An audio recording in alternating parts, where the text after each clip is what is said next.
John was a soldier who had fought in the Great Galactic War.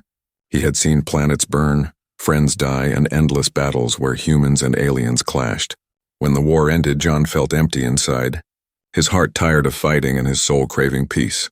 He left the army and moved to a quiet colony on the edge of known space, a place where different species lived together in fragile harmony. It was here that he met Lyra. She was unlike anyone he had ever known. Her appearance was human enough to blend in, but there was something otherworldly about her eyes. They glowed faintly under the moonlight, shifting between silver and blue like the reflection of stars on water. Her smile carried both warmth and mystery, and when she spoke, her voice had a strange rhythm, almost like music. John was drawn to her immediately. At first, he thought it was simple attraction, but the more time he spent with her, the more he felt something deeper. Lyra seemed to understand him in ways no one else ever had. She listened without judgment, touched his hand as if she could feel the pain hidden in his past. For a man broken by war, her presence felt like healing. Before long, John asked her to marry him. She agreed with a smile that seemed both joyful and secretive. Their wedding was small, held under the twin suns of the colony. With only a few neighbors as witnesses, John thought his life of violence was behind him, and for the first time, he felt he had a chance at happiness, but soon, he began to notice things that made him uneasy. Lyra sometimes vanished late at night, leaving no sound or trace. When John asked her where she had been, she only smiled and changed the subject. She often stared at the stars for long hours, whispering words in a language he did not understand. There were moments when her expressions shifted too quickly, like she was fighting with herself, and sometimes when he touched her shoulder, she flinched as if startled by his presence. John tried to convince himself it was nothing. After all, everyone carried scars from the war, and Lyra's species might simply have habits he did not understand. But the doubts grew inside him, like shadows creeping across his heart. He loved her deeply, yet he could not shake the feeling that she was hiding something important from him. One evening, John returned home earlier than usual. The house was quiet, too quiet, and Lyra was nowhere to be found. Her cloak was missing from its hook, and the back door stood slightly open. A cool wind drifted in. Carrying the scent of the nearby forest, John felt a chill run down his spine. But instead of waiting, he decided to follow. He moved silently through the tall grass, the pale moon casting long shadows across the ground. Ahead, he saw a faint light between the trees, a soft glow that pulsed like a heartbeat. Careful not to make a sound, John crept closer until he reached a small clearing. There, under the silver light of the moon, stood Lyra, her face tilted upward as if listening to the sky. But she was not alone. John froze, his breath catching in his throat. Standing beside her was another figure, and for a moment, he thought his eyes were playing tricks. The figure looked exactly like Lyra. The same face, the same glowing eyes, the same flowing hair that shimmered like liquid silver. Two Lyras side by side, whispering to each other in a language he could not understand. They moved in perfect harmony, their voices overlapping like a single song sung by two mouths. John's mind raced. Was he dreaming? Was it some alien trick, a clone, or a ghost? He felt his heart pound louder than his footsteps as he stepped forward. Unable to stop himself, the two women turned in unison, their glowing eyes fixing on him. For the first time since he had met her, John saw fear in Lyra's face. The other woman, her twin, smiled. A smile both welcoming and unsettling. Her voice was soft, yet it carried weight, as if she had been waiting for this moment. "You found us," she said, her words echoing strangely. As though two voices spoke at once, John stood frozen, his world spinning, unable to tell which one was his wife, or if perhaps he had ever truly known her at all. The forest was silent, the stars above watching in cold silence. John's heart told him life would never be the same again, and deep down, he knew this was only the beginning of a secret far larger than his marriage. John's heart pounded in his chest as he stared at the two women before him. They were identical in every way. The same glowing eyes, the same silver hair, the same voice that seemed to hum with hidden power. For a long moment he could not speak, his mind refusing to believe what his eyes were showing him. He had married Lyra, but now he was looking at two of her, standing side by side in the moonlit clearing. Lyra lowered her head, her lips trembling, while the other woman stepped closer. Her eyes were calm yet sharp, like a hunter examining prey. "You are not supposed to see this," she said, her voice carrying an echo. As if two tones overlapped, John's throat felt dry.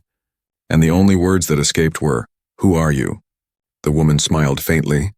"I am Lyra," she said, then turned her gaze toward the silent wife at her side. "And so is she." John shook his head in disbelief, his mind spinning. "That's impossible," he whispered. "I married one woman, not two," Lyra finally spoke, her voice soft but filled with fear. "John, please, I wanted to tell you. But I couldn't, not yet." She stepped forward, her hand reaching for his, but he pulled back. Confusion and anger twisted inside him, battling against the love he still felt. "You should have told me the truth," he said, his voice breaking. The other Lyra tilted her head, studying him with curiosity. "He is human," she said. "He cannot understand our bond." Her words stung him, and John clenched his fists. "Then make me understand," he demanded. "Tell me what this is." The twins exchanged a look, a silent communication that passed between them like a current. Finally, the first Lyra, the one he had married, took a deep breath. "We are not like humans," she said. "Our people are born in pairs, two bodies, but one soul." John's breath caught, the words sinking in like cold water. "One soul," he repeated as if testing the phrase. "Yes," the other twin confirmed. "What one feels, the other feels. What one thinks, the other knows. We are not two. We are one." John staggered back, his mind filling with questions. If this was true, then every kiss, every word, every touch he had shared with Lyra was also shared with her twin. The thought shook him to the core, and yet a strange fascination grew inside him. He felt as though he was standing on the edge of a truth far deeper than he could imagine. Lyra reached for him again, tears shining in her eyes. "I wanted to protect you from this," she whispered. "I feared you would see me differently. I feared you would leave." John's anger softened for a moment as he looked at her trembling hands. But the other twin stepped closer, her eyes sharp, her smile almost daring. "You cannot leave," she said. "You are bound to us now." Her words sent a shiver down John's spine. "What do you mean, bound?" he asked, his voice filled with suspicion. The twin's smile widened and she pressed her hand against her chest. "When you touched her heart, you touched mine too when you married her. You married us both." John's legs felt weak, the world spinning around him. He thought back to every strange moment. The nights Lyra disappeared, the way she sometimes flinched when he touched her, the way she seemed to be in two places at once. Now it all made sense, but it terrified him. He felt like a stranger in his own marriage, trapped in a story he had never agreed to. Still, he could not deny the pull he felt toward them both. The bond they spoke of seemed real, for even as he looked at the second twin, he felt a flicker of connection, like a spark of recognition deep inside his chest. It was unnatural yet powerful, and it frightened him even more. Lyra placed her hand gently on his arm, her touch warm and desperate. "John, please, you must trust me," she begged. "We are not dangerous. We only wanted to live in peace." The other twin's eyes glowed faintly, watching him with an intensity that made his skin crawl. "Peace will not last," she said quietly. "Our kind is hunted. And now that you know the truth, you are part of us, whether you wish it or not." John's mouth went dry, his thoughts racing. The night wind whispered through the trees, and the forest felt colder, darker. He wanted to run, yet some invisible thread held him in place, binding him to these two women who shared one soul. Everything inside him screamed that his life had just changed forever. He looked at Lyra, the wife he loved, and then at her twin, the stranger who was not truly a stranger. His heart ached with confusion, with fear, and with curiosity.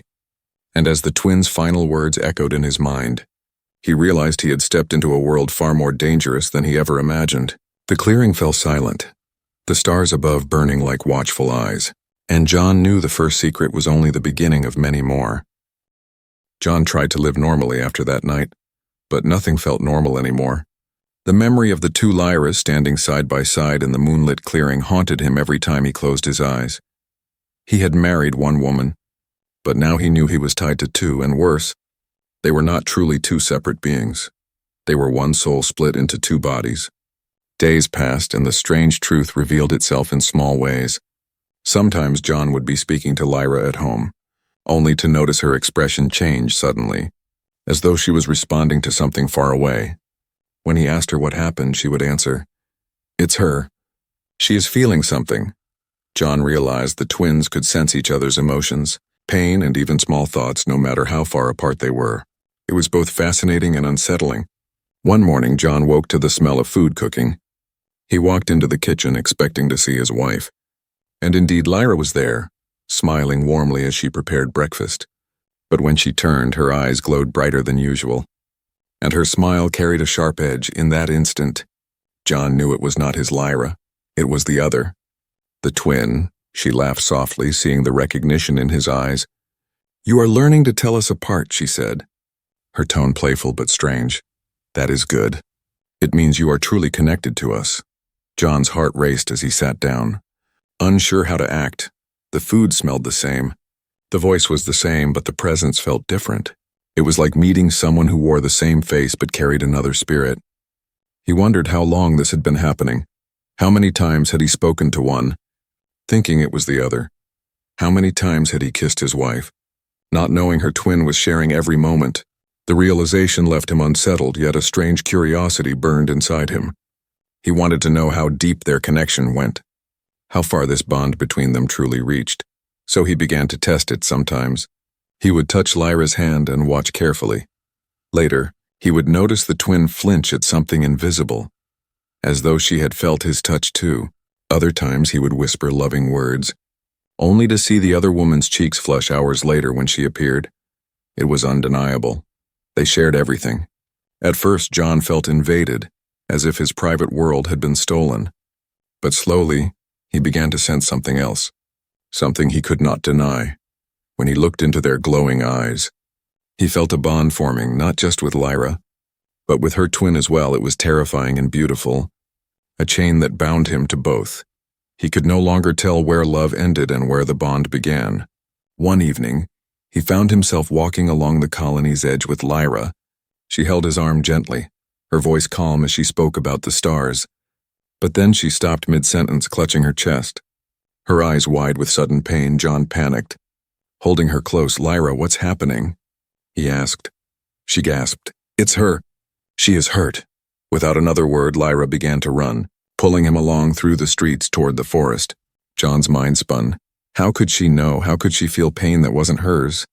They found the twin collapsed near the tree line, her knees bent, her hand covering a bleeding wound on her arm. John's eyes widened. She was bleeding, but he realized Lyra's arm had the same cut. Even though nothing had touched her, they both cried out in pain, their voices echoing together. John's stomach turned, horror and awe mixing in equal measure. It was true. They truly shared everything, even wounds, even suffering. As John wrapped cloth around the twin's arm, he felt Lyra wince beside him. It was like watching one soul trapped between two fragile bodies. In that moment, he realized the bond was not just strange. It was dangerous. If one was killed, the other would die as well. If one suffered, both would collapse. It was a miracle and a curse woven into their very existence. That night, John could not sleep. He lay awake, staring at the ceiling, while the two women sat silently in the room, their glowing eyes reflecting the starlight. He felt trapped between fear and fascination. Part of him wanted to run, to escape this tangled fate. But another part of him could not, for despite everything, his heart was now bound to theirs. As dawn approached, John whispered to himself, "This is not a marriage anymore. This is something else entirely." And deep down, he knew the universe would not let such a secret remain hidden.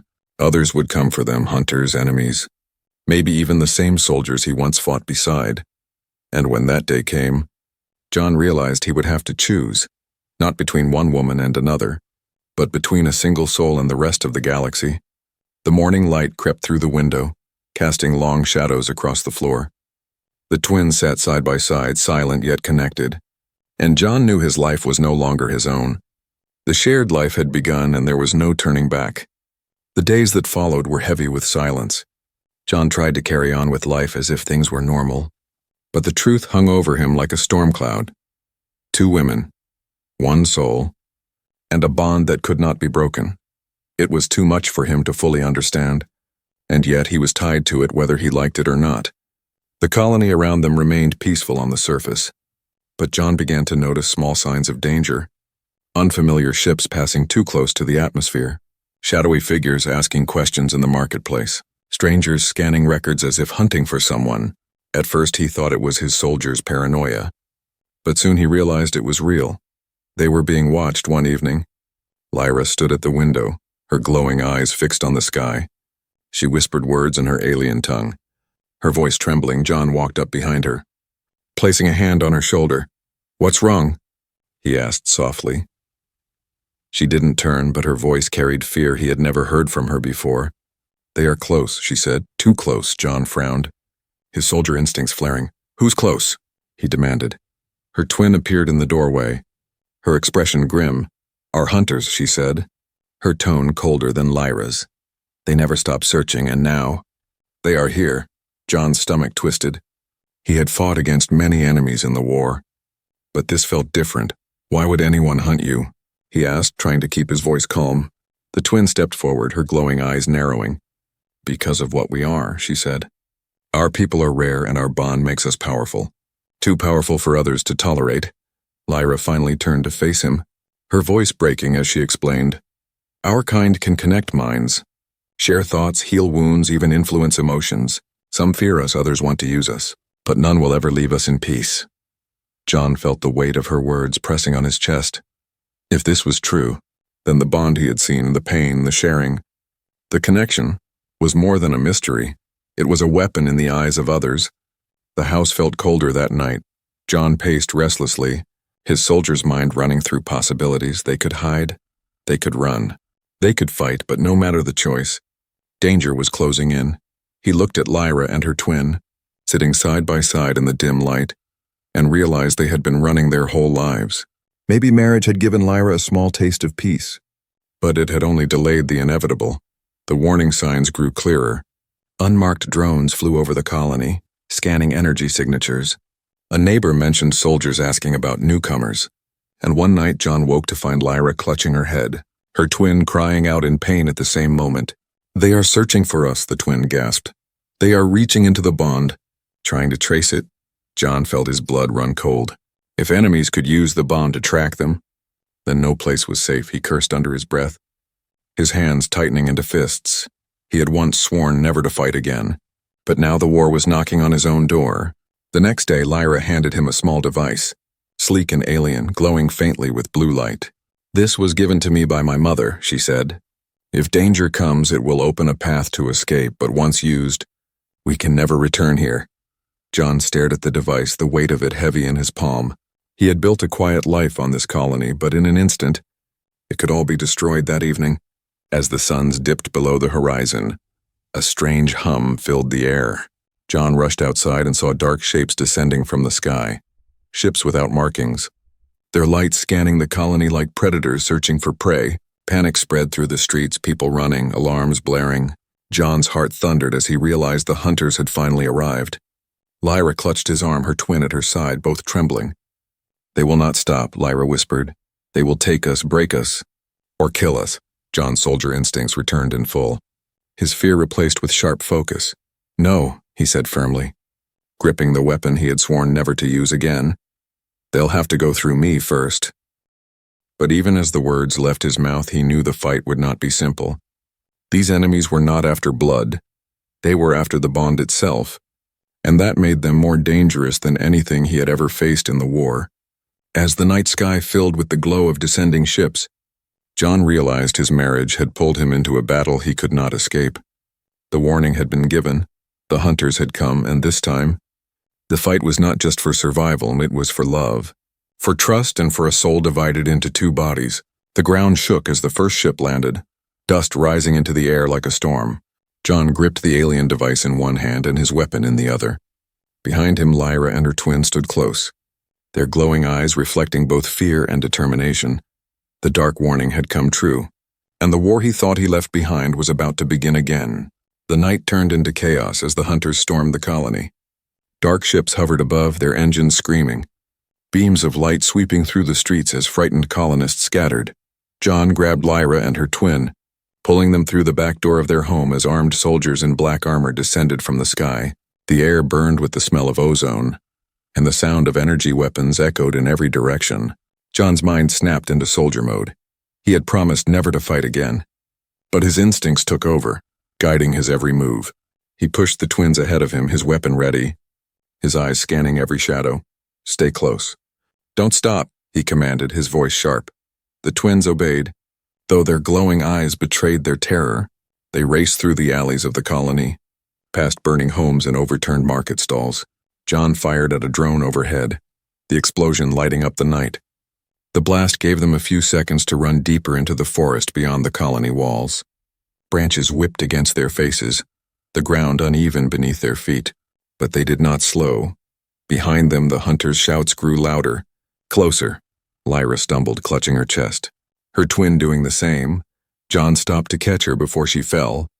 "They're inside our bond," Lyra gasped, her voice trembling. "They're pulling at it, trying to tear us apart," her twin cried out, collapsing to her knees, her hands pressed against her head. John knelt beside them, fury rising inside him. "Then we keep moving," he said firmly. "We don't give them time to win." They pressed on, deeper into the forest, until they reached a hidden path Lyra seemed to know by heart. At the end of the trail was a cave, its entrance covered by vines and rock. John guided them inside, his heart racing as the sounds of the hunters faded into the distance. The air inside was damp and cold, but for a moment it felt like safety. The twins huddled together, their foreheads touching as though drawing strength from each other. John watched in silence, his chest tight. He had seen soldiers rely on each other in battle, but this was something else, something unbreakable. It was beautiful and frightening at the same time. When Lyra finally opened her eyes, she looked at him with sadness. "We can't keep running forever," she whispered. "They will always find us," her twin's voice followed. Sharper, stronger. "They already know too much."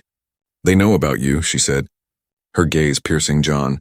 "You are tied to us now, which means you are a target too." John clenched his jaw, his hands tightening around his weapon. "I've been a target before," he muttered, "but I won't let them take you." For a few hours they rested in the cave. John stood guard at the entrance, his body tense, his ears sharp to every sound of the forest. The twins whispered quietly to each other, their bond carrying words he could not hear, but even in silence he felt them, their presence pressing against his heart like an invisible chain. It was as if their souls were wrapping around his own, binding him closer every second. At dawn, the roar of engines returned. The hunters sweeping low over the forest. John knew hiding would not work anymore. He pulled the alien device from his pocket, the one Lyra had given him. "What does this do?" he asked quickly. "It opens a path," Lyra said, her voice shaking.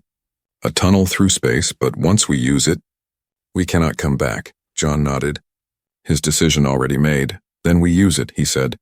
"Better lost in the stars than dead in the dirt." The twins stood close, their hands gripping his arms as he pressed the device. It pulsed with bright blue light, the air around them twisting and shimmering. A hole tore open in the cave wall, a swirling tunnel of stars and shadows beyond. John swallowed hard, his soldiers' nerves bracing for the unknown. But before they could step through, the sound of boots echoed outside the cave. The hunters had found them. Energy bolts blasted through the entrance. Stone shattering, vines burning away, John fired back, his shot striking the armored figures who stormed inside. The twins screamed as the bond between them flared, pain flashing across both faces. "Go!" John shouted. "Through the tunnel now!" Lyra grabbed his hand, pulling him toward the swirling light. Her twin followed, their glowing eyes wide with both fear and determination. As they leapt into the tunnel, John felt the world around him tear apart. Colors blurring, stars spinning, sound vanishing. It was like falling and flying at the same time. His body weightless, his mind stretched thin. When they landed, the ground beneath them was cold metal. John looked around, his vision swimming. They were inside a ship, not a hunter's ship, but something older, something alien. Symbols glowed along the walls, and the hum of strange engines filled the air. Lyra collapsed against him, her twin doing the same. Their breaths shallow but alive. John realized they had escaped, but only for now. The chase was not over, it had only just begun, and somewhere in the shadows of the galaxy, their hunters would be waiting, following the bond like a trail of blood through the stars. The alien ship hummed quietly as it drifted through the dark void of space. John stood in the middle of the strange metallic chamber, his weapon clutched tightly in his hands. Lyra and her twin sat against the curved wall, their glowing eyes dim with exhaustion, their breathing shallow but steady. For the first time since the chase began, there was silence, no hunters, no explosions, just the endless hum of the engines. John's soldier instincts refused to relax. He paced the room, scanning the strange symbols carved into the walls. The ship seemed alive, its surfaces pulsing faintly like veins beneath skin. He had never seen technology like this, ancient and alien yet somehow still working. "This isn't one of their ships, is it?" he asked quietly. Lyra shook her head. "No, it belongs to our people. A vessel lost long ago." Her twin's gaze lingered on him, sharper, colder. "It answered her call," she said. "Not yours. Remember that." John felt the weight of her words sink in. A reminder that no matter what bond tied them, he was still an outsider. But deep inside, he also felt something else.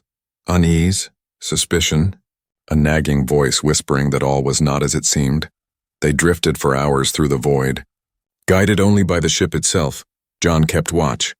But the twins remained silent, their eyes closed, their foreheads pressed together as if speaking in a language beyond sound. He felt like a ghost among them, part of their world but never fully within it. And then he noticed something strange. Whenever Lyra leaned close to him, whispering words of love and comfort, her twin would flinch, her jaw tightening, her eyes burning with something that looked too much like jealousy. John pretended not to notice, but the thought stayed with him. Were they truly one soul as they claimed? Or were there cracks in their bond, hidden fractures that could break under pressure? He began to watch closer, studying their movements, their glances, their silences, and the more he watched, the more he saw it. The twins' loyalty was not as pure as Lyra's. There was something darker behind her glowing eyes, something waiting. The truth came sooner than he expected. While John checked the ship's controls, he overheard their whispers. Lyra's voice was desperate. "We must protect him. He is part of us now." Her twin's voice was sharper, colder. "No, he is a weakness. The hunters follow him as much as they follow us. Without him, we might still survive." John froze, his blood turning cold. The words pierced deeper than any blade. He wanted to step out, confront them. But something told him to wait. He remained hidden, listening as Lyra argued with her twin. "I love him," she said, her voice trembling. "He chose me. He chose us." The twins' reply was like ice. "And that is the problem. Love makes us weak. Weakness will kill us both." John's heart hammered, the realization striking hard. The twin was not only jealous, she was dangerous that night. When Lyra finally slept, John sat awake beside her. The twin stood in the shadows, her eyes glowing faintly in the dark. "You hurt us," she said softly. Her tone unreadable. John did not answer. His hand tightening on his weapon, she stepped closer, her voice dropping to a whisper. "I could save us, John, if you let me. If you chose me instead of her." The words cut deep. Twisting his chest, he stared at her, shocked. As she leaned closer, her expression unreadable, half hunger, half sorrow. "You don't understand," she whispered. "I feel everything she feels, but I want what she refuses to admit. I want freedom, I want power, I want you." John's stomach churned, his mind spinning. If this was true, then the bond was not as pure as they claimed. One soul, yes, but torn apart by conflict, by desire, by betrayal, and if one chose darkness, the other would be dragged into it as well. Before John could reply, the ship shuddered violently. Alarms flaring across the walls, Lyra awoke with a scream, her hands clutching her chest as her twin did the same. "They found us!" Lyra cried, her voice breaking. "The hunters are pulling at the bond. They are using one of us as the key." John's eyes widened, the truth snapping into place. The betrayal was already done. The hunters had help, and that help had come from within. John turned slowly toward the twin. Her glowing eyes stared back at him, filled with a storm of guilt and defiance. For a moment, silence filled the chamber, broken only by the hum of the failing ship. And John realized the terrible truth. One of them had betrayed him, but if she fell, so would the other. His heart clenched, his mind torn between rage and love. How could he fight an enemy who was both his wife and her reflection? The ship lurched again, sparks flying across the chamber. The hunters were closing in. John gripped his weapon, his eyes locked on the twins, and in that moment, he understood his greatest enemy was not just outside the ship, but inside it as well. The alien ship shook violently as the hunters closed in. Alarms echoed through the metallic walls, sparks flying as systems failed. John stood frozen in the chaos, staring at the two women before him. Lyra clutched her chest, her glowing eyes filled with fear, while her twin's gaze burned with something darker, something unspoken. The truth weighed on John like iron. One of them had betrayed him. One had called the hunters. Yet both were bound to each other. If one fell, the other would fall too. It was an impossible choice, a choice no human should ever face. But there was no more time. The hunters were already boarding. The ship's door exploded inward. Armored soldiers storming the chamber. Weapons raised, John fired instinctively, his soldiers' training guiding his hands. Energy blasts lit up the room, burning against metal and stone. The twins screamed as their bond rippled with pain, their voices echoing like one soul torn in half. John's heart thundered, rage and fear twisting together inside him. He pulled Lyra behind him, shielding her with his body. But the twin stepped forward instead. Her glowing eyes flashing, she raised her hands, and suddenly the hunters staggered, clutching their helmets, their minds screaming in pain. John froze, realizing the truth. The bond was not only for sharing, it was also a weapon. The twins' power rippled through the room, but Lyra collapsed as if her strength was being drained. John's chest tightened, the betrayal clearer than ever. The twin had sided with the hunters, but now she was using that same bond to fight them. It was madness, it was desperation, and it was tearing them both apart. He fired again, taking down 2 soldiers, then rushed to the twin. "Stop!" he shouted. "You'll kill her. You'll kill both of you." The twin turned, her face twisted with fury and sorrow. "They'll never stop hunting us," she cried. "The only way to survive is to choose. One soul cannot be split forever. We must become one again, or we will both die." Lyra's voice broke as she crawled toward John, her hand reaching for his. "Don't listen to her," she pleaded. "We can survive together if you stay with us. If you trust me." John's mind spun. One begged for unity, the other for freedom. But both were right in their own way. The hunters pressed closer, their weapons glowing, their voices shouting commands. John's heart raced as he realized he had no more time. He had to decide. He dropped his weapon, his hands trembling as he looked between them. Lyra, the woman he had loved, who had given him peace after war. Her twin, the reflection of her soul. Torn by jealousy, yet burning with power and desire.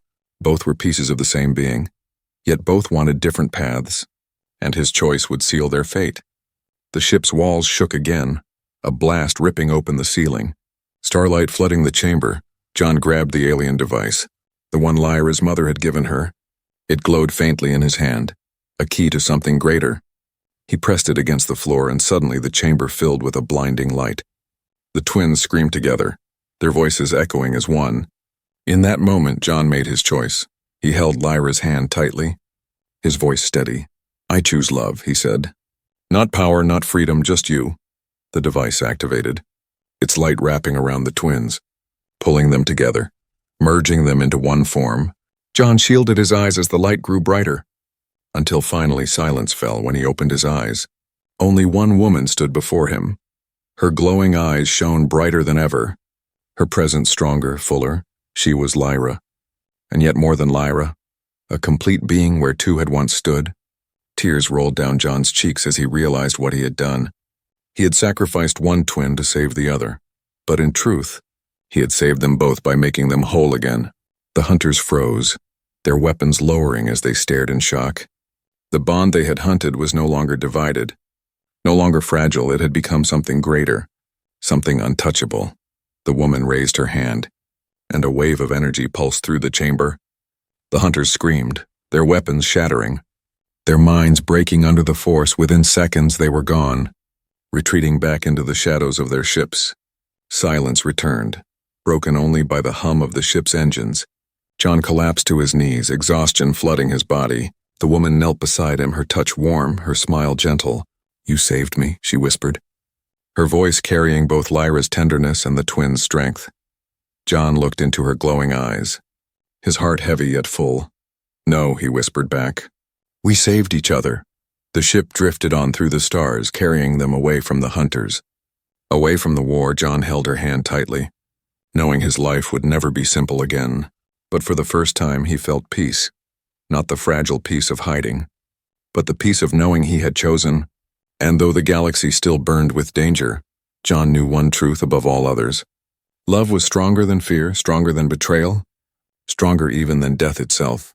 The stars stretched out before them, endless and bright, and together John and the woman who was now whole stepped into the future. One soul, one love, unbroken at last.